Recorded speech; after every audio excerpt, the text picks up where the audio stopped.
We have seen that electrons move around the nucleus, and it is that motion that keeps them away from the nucleus. I want us to show how exactly electrons move around the nucleus. Before we do that, I want you to remember how the moon moves around the Earth.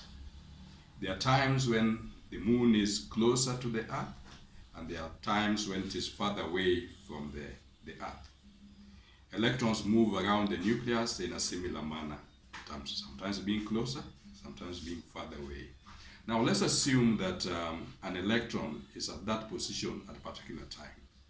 In the next fraction of a second, it may be somewhere here, closer to the nucleus.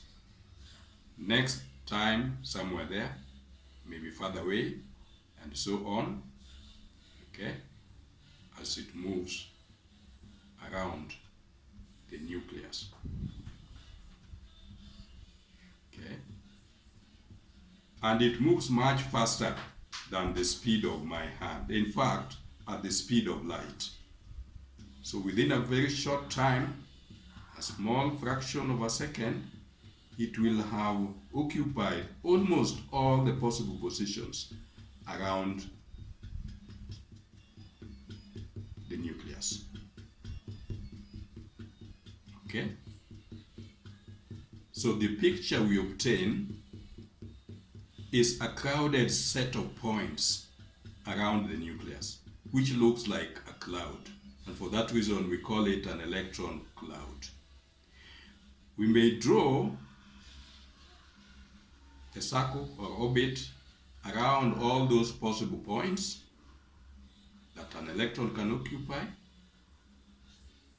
to mean that an electron can be at any position within that orbit. Okay? Within. We don't mean the electron who moves along the orbit. No, but we mean electron can occupy any position within that orbit.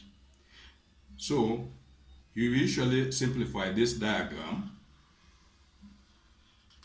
by drawing the orbit, the nucleus, but then instead of putting an electron on the orbit, we place it somewhere inside.